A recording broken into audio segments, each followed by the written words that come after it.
evening, everyone. Welcome to a special edition of the Sports Show as we are going to take a little journey on what it's like to go in Rhode Island in professional hockey. And we're going to be joined tonight by two gentlemen who did it at three in a way, who at least two gentlemen from Rhode Island into the NHL. Hopefully we'll see them eventually one day. They're in the ECHL right now with the Atlanta Gladiators, but we're going to talk to Salve, Rhody, Carabia, and Mitch Walinski. But first, before we get to them, we're going to bring in head coach of the Regina Seahawks, Zach.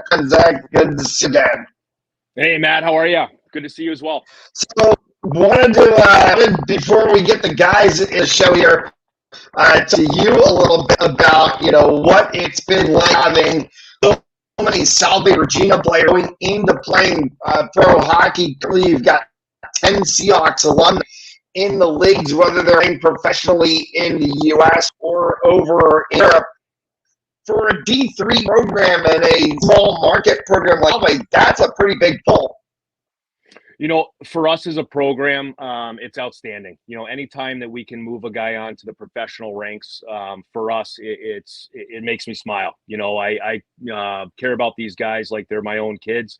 And anytime you see them put a pro jersey on and live out their dream, it's a special moment for them. And for these two young men, they both, laid big giant cornerstones for this program. Dylan Carabia was one of the best leaders that we've had, and to see him grow from his freshman year playing in a national championship to leading the team with a C on his chest his senior year, and to see him climb the ranks in the pros, it's a testament to his hard work, his character, and that's the kind of guys that we want in the program.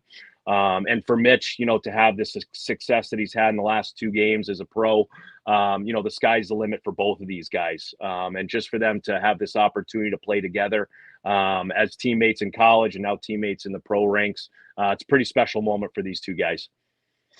You've got a little experience of what it's like being in pros. You play, obviously, overseas in Sweden, played in what is now to us known ECHL when it was the Central League back days. So what is the experience like in the ECHL?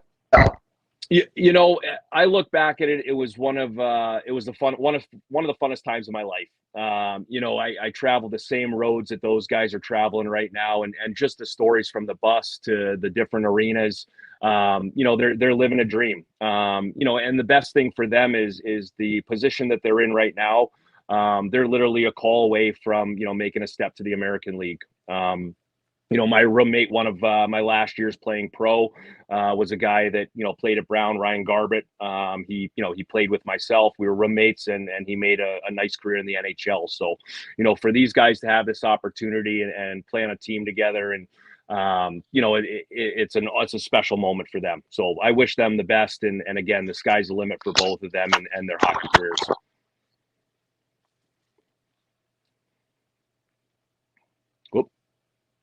Lost you.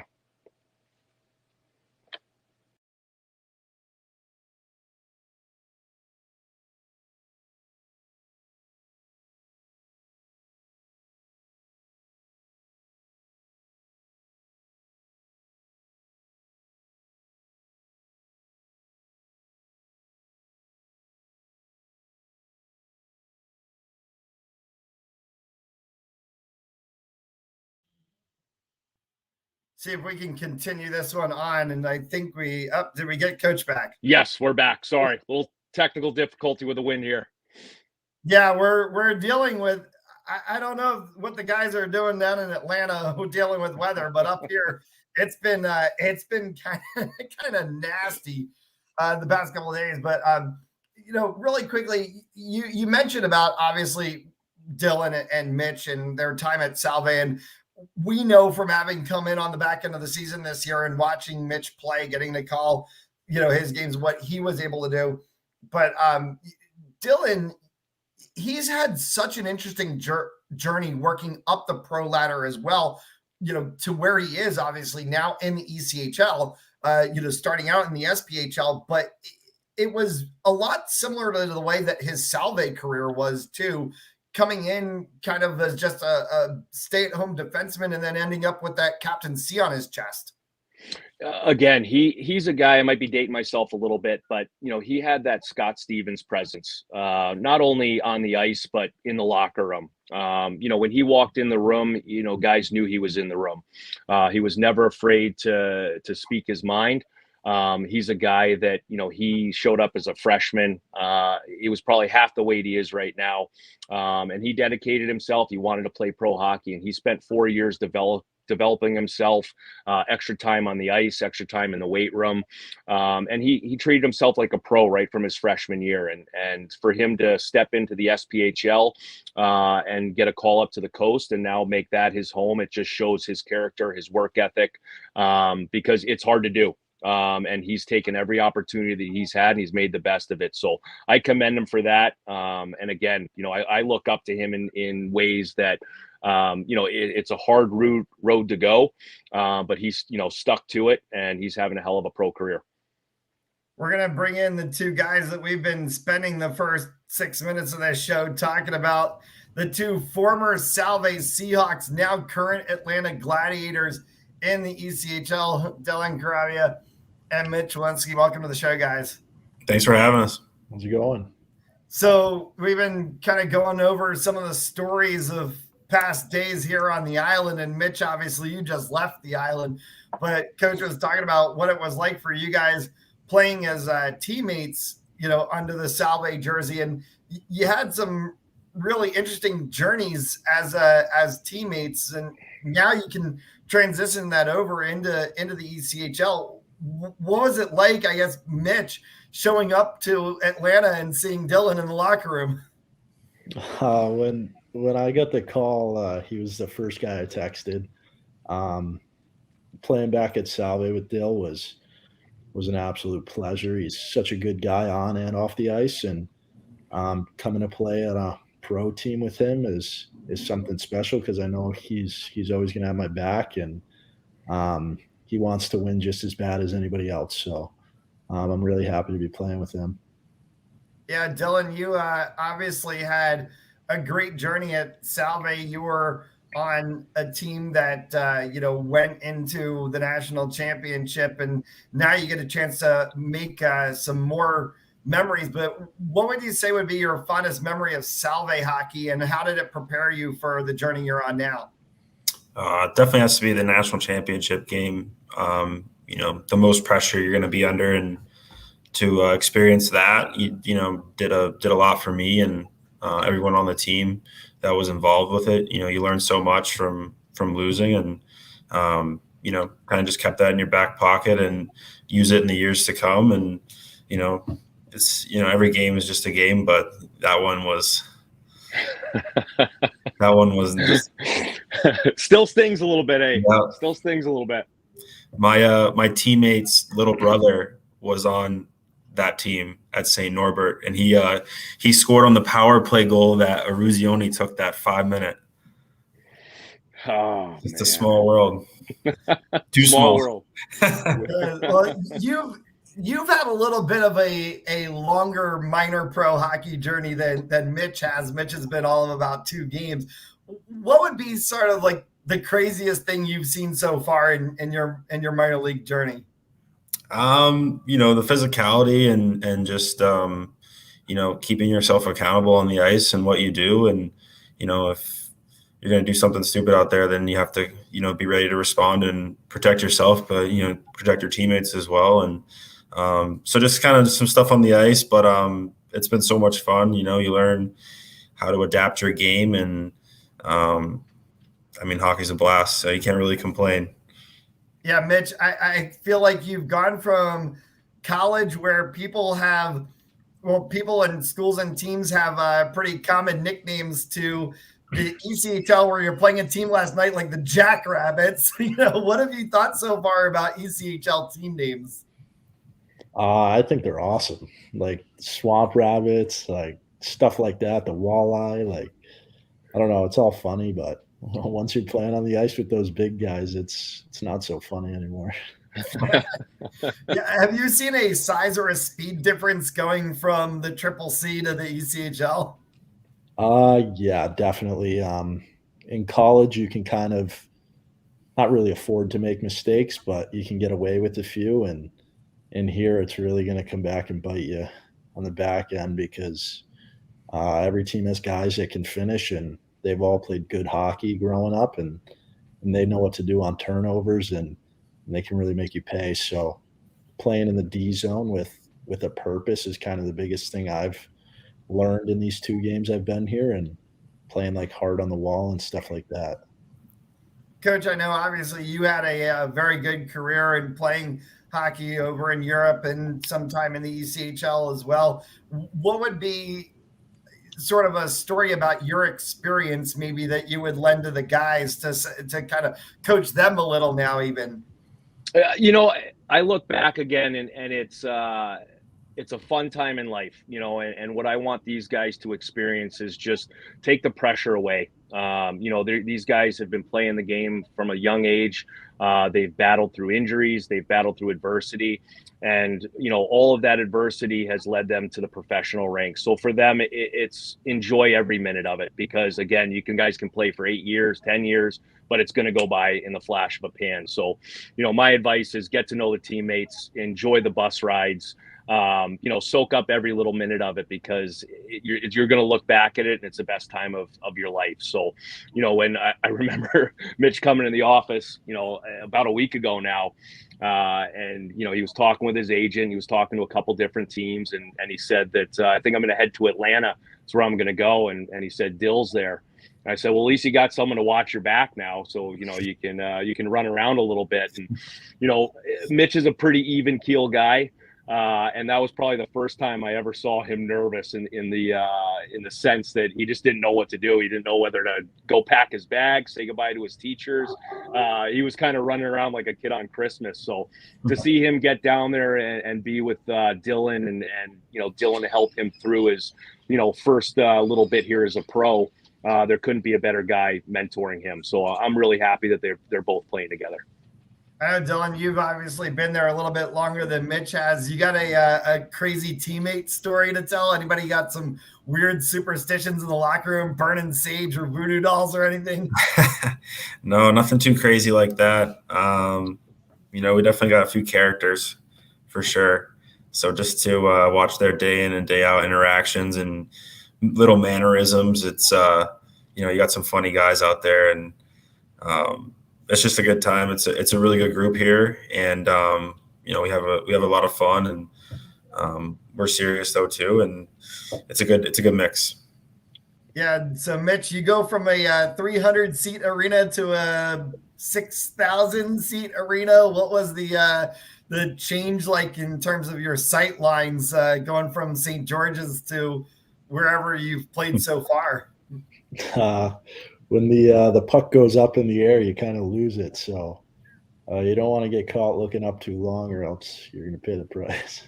Yeah, it's not going to hit the rafters and come back down like it does at St. George. Yeah. No ceiling taps going on in that one. So we obviously have to get into last night's game, and talking off air beforehand, we said we were going to bring this one in, but Mitch, you got it last night. You hit your first pro goal, and we got the game video. So we're just gonna bring this one in and show this last night. And you hit the bar, I think. Did you get bar down on this one? I don't remember. Honestly, it's all a blur. I don't think it touched the net. I saw the clip. I was watching, and all of a sudden my phone started blowing up, and they sent, guys were sending the clips to me, and I was just like, that's the first time in 4 years I've ever seen Mitch slash support come across the middle, pick up a puck and hit the net and not break us out on a high shot. So I was like, where has that been for 4 years? I would have a little more hair on the top of my head if he would have done that in college. Yeah, well, he certainly, it was kind of like you scored and then you sort of like a little bit celebrated a little bit. This is the shot that we got from the ice, and it's kind of just a fist pump down, hug my teammates, and then, go back into it. And you look like you had done it 1.5 million times. and it was like your first pro goal. What was going through your mind? You didn't want to celebrate bigger? Yeah, well, so talking to the guys back home at Salve, they were always giving me stuff for getting the fans involved after I scored goals, and I'm a big guy that likes to get the crowd involved. I love that energy, and I kind of feed off that. Um, so after the first game, like getting an assist or whatever, like had a couple guys call me. They were like, "You wave to the fans, like you sell to the fans," and that's all I was thinking about when that went in. So I was like, just don't get the fans involved right now. So we saw you posing in the locker room last night with the puck, so we know that you certainly got the puck. You know, what are you going to do with it now? My parents are big into that stuff and all those little things, so I'll probably bring that home to them when I'm back, and they'll do what they want with it, frame it or something. How many calls and texts did you get last night? I don't want to sound crazy, but a lot of texts, a lot of Snapchats, and pretty popular guy. Yeah, very popular. Pretty popular guy, yeah. So, Dylan, obviously, you've gone from college into the pros. Mitch, now you've gone from college into the pros. If you had a chance to be back on campus in Newport, you had a freshman coming in, what would you tell that freshman player that they need to get done on the island to be able to get where you guys are after graduation?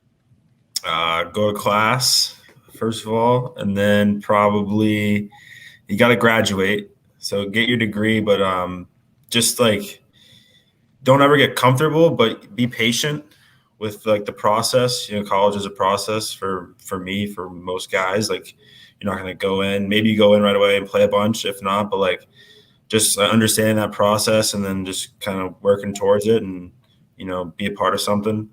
I would say, yeah, just be confident in yourself, but, be patient and enjoy the moment. And like Coach said as well, like treat yourself like a pro. I mean, you got everything there that you could need and, take advantage of all of it, the weight room, the athletic trainers, all that stuff. It's good. Yeah, Mitch, what do you say? I'd say have fun, but not too much fun. Newport's an easy place to get lost in, and there's so many appealing things out there that you want to go out and do, but you can't really take too much advantage of that. But the one thing I would change if I could do it over is being a little less hard on myself those first 2 years I was there, and thinking that the only way to get better was by not having fun with my teammates, like little things like that. Like you got to enjoy every moment while you're there because you're never going to get it back. So I feel like that was the biggest key to not only upping my game, but team chemistry as well, is being around the guys and having fun with them, enjoying their presence it's a big thing in college. Sounds great. We're going to say farewell to the two Atlanta Gladiators teammates now, formerly Salve Seahawks teammates, Dylan and Mitch. Thanks for joining the show tonight. We're going to keep Coach Clan here for a little bit and talk about the upcoming Salve Seahawks season. But Mitch, Dylan, thank you so much for your time. Appreciate it, guys. Yeah, boy. Absolutely. I want to say congratulations to you, Mitch, and also you, Carabia.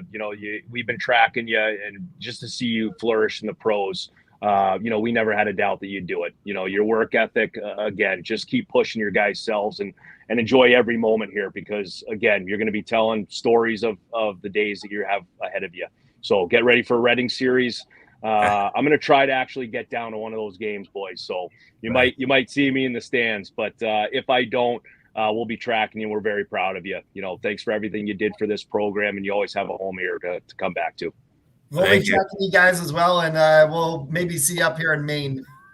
Yeah, hopefully that'd be awesome. But yeah, nice meeting you, Matt, and then Coach, good seeing you. Appreciate it, and yeah, we'll stay in touch. All right, absolutely, boys. Absolutely, Hey guys, thanks for joining the show. Night. All right, so we dropped Dylan and And then Mitch out of here. And Coach, an amazing story for two of your former Seahawks. It really is. Dylan came in as a kid that, he had all the tools. But, we kept telling him that, we want to sharpen a couple tools, and he took every day to just get better. Not only better on the ice, but a better human being. His grades were phenomenal here. He did things in the community. And he's kind of that cornerstone that we want to bring more guys in like himself. And the same thing for Mitch. He's a guy that he's had a different route from juniors to college and into the pros. But again, the sky's the limit for a guy like him. I could definitely see him going to Europe and playing for the next 8 years. So NCAA D3 tournament into the final 8, and there's 3 Triple C teams still in action. How great is that a look for the conference? It's I spoke with one of the teams, their head coach today, prepping for this weekend. And to see, 3 teams make the tournament, it's just a testimony to how hard the coaches work in this league. Because there's some very talented teams. There's 83 Division III hockey teams, and to have 3 of our teams in our conference in the Elite 8. It just shows that this is a league that should be taken serious, and hopefully one of those teams will bring back what we weren't able to, and they'll get that goal in the double overtime. Speaking of conferences, a little bit of a new journey for you guys next year. Salve going to the new MAC. How's that going to shake things up? It's going to shake things up a little bit. Next year we'll be back in the CCC for hockey, and then the next year it's a potential that we'll be moving on to the NEHC. And that league, again, it's a very strong league with teams like Hobart and Norwich. So for us, we've got our work cut out for us as a coaching staff to bring the right guys in. But we're on the right track right now. We just committed a kid, Parker Mabbitt, New Hampshire, New England kid. And we're very excited to bring him in. He's got a great attitude. He wants to get better.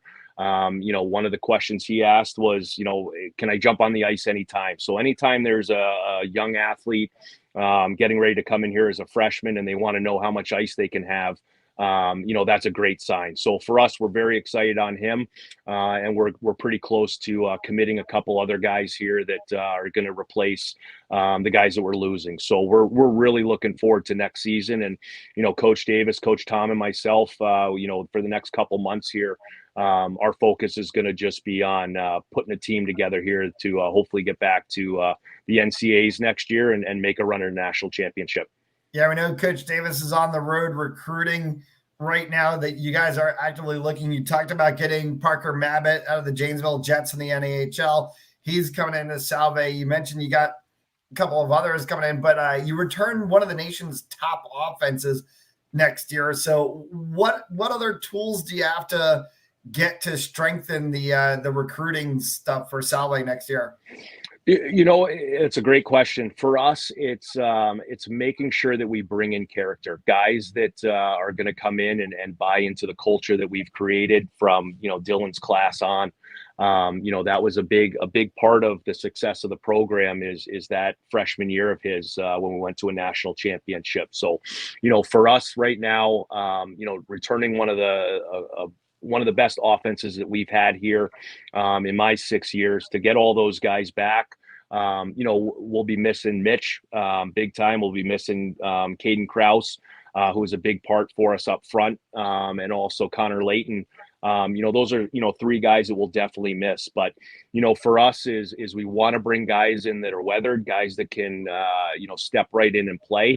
But also guys that want to develop and have the same aspirations to play professionally, like Dylan and Mitch, and so many more alumni. So for us, it's more of that process right now. There's a lot of Zoom calls at nights with families, and we just narrow it down. We want to make sure that we're getting good human beings, people that are going to come in, like a captain, Anthony Azzano, this year, that put together the mental health night and raised close to $15,000 for Newport Mental Health. So we want guys to come in here to make not only the hockey program better here at Salve, but we want to them to stamp the community as well and leave their fingerprints that way. Eastern Hockey League championships are at Schneider Arena at Providence this year. Are you going to be sitting some seats in the stands and taking a look at some of the boys playing in the EHL? I'll probably make a trip up there. I'll definitely see that. Saturday, I'm going to head down to Connecticut and see an NA game. And then probably Coach Davis sets all my schedule for my travel and recruiting. So I think he's going to probably send me north of the border here pretty soon. So I'll get up there and meet with a couple families, and then we'll have some visits this spring and be ready for the fall. Yeah, juniors season, whether it's here in the States or up north in Canada, winding to a close. I think, in terms of New England, there's just so many eyes of hockey that are on New England right now. Hockey East Championships coming up this weekend. You've got the ACHA National Championships at New England Sports Center. EHL comes to Providence in a couple of weeks. There's so much hockey in such a hockey-rich state. And how much does some of that, and even on top of it, the Bruins season, the Boston Bruins season, help to get people to want to come to Rhode Island? It's definitely a hockey hotbed. It's probably, the northern New England states of Connecticut, Rhode Island, Mass, Maine, New Hampshire. We're kind of in a bubble ourselves, and we compete, at least when I was younger, we competed with Minnesota. They've got their own bubble out there, and they think they're the cream of the crop, and us New Englanders, we think we're the cream of the crop. So, to have such great hockey presence, within an hour's drive, you have anything from Division III hockey to North American League hockey to Division I to ECAC. You have the East Coast League, the American League, and then you've got NHL teams. So, for us, we're right in the middle of a great hockey hotbed. So for us, we're kind of, on an island here, so to say. And all we want to do is keep, getting our name out to the community and making sure that the community knows our players and that it's a good atmosphere for our guys, and our guys contribute to the community as well. So to be able to live, we feel very blessed to be able to live where we do. And for me, I don't have to drive too far to recruit. Just because there's so many teams so close to us. So, for me, I love it. I talk to the guys in Michigan, and they're, constantly on the road and overnights for recruiting visits when I can do a day's trip to Danbury and back in one day. So I feel truly blessed to live where I am. Everybody's filling out brackets right now and picking NCAA basketball championships. Who do you think is going to end up walking home with the NCAA men's ice hockey championship? Well, I was sad to see my alma mater there, UMass. They got knocked out, but they've had, some great success in the past. Coach Carvel has done a fantastic job up there. They went to the national championship and lost, and then they went back and they had that experience under their belt, and they ended up winning it. So to see them get knocked out, I think it'll be good for the boys and the coaching staff to kind of hit the reset button and start recruiting a little bit. But with them out, I'd have to say I have to go with Providence here. Hopefully they can do it again. Wow, hasn't been since 2015, I believe, the last time the Friars took home a championship. But they've certainly been on the hot streak as of late. We'll see if they can close off the big deal and maybe come home with a big prize at the end of this one. Coach, thank you so much always for your time. We appreciate it. Best of luck to you and the staff during the offseason. I'm sure we'll be in touch as the offseason goes on, and we look forward to seeing you guys back on the ice soon. Absolutely. I got to wish a happy St. Patty's Day to the Davis family. I know they're gearing up. He's as Irish as they get. Chris, I had to ask you, what in the world is this? Coach Chris and Coach Glenn have a St. Patty's Day plan? He's gonna cook some corned beef, and we'll see how well he does. He brags about his recipes, but I've seen him cook, and he's not great. So we'll probably have a pizza, on speed dial ready. But the off season, it's such a grind during the year that, to be able to have a coaching staff of Chris, we went to college, we were stallmates together at UMass, and Tom McCarthy, we grew up playing together. So to have guys that and we really have a family atmosphere. So when we get to spend time in the off season together and put our hair down a little bit and you tell some stories, it's always a good time. So I'm sure we'll have a good St. Patty's Day. I'm sure it will be. Happy St. Patty's Day to all of you guys, and we'll see you all soon. Thanks, Coach. Perfect. Thanks, Matt. Have a great night. All right. Bye-bye. Well, that'll do it for us on tonight's edition of Rhody's Sports Show, as we took you from Salve to the pros of hockey and the ECHL. We will see what becomes of the journey of Dylan Carabia and Mitch Walinski as they continue on throughout this season. Atlanta Gladiators in the ECHL, they are part of the Arizona Coyotes program. So there is a possibility if they go up to the AHL, could be to the Tucson Roadrunners, and they could very well end up at Mullet Arena in the NHL, or they'll end up somewhere over in Europe. Who knows where it will be?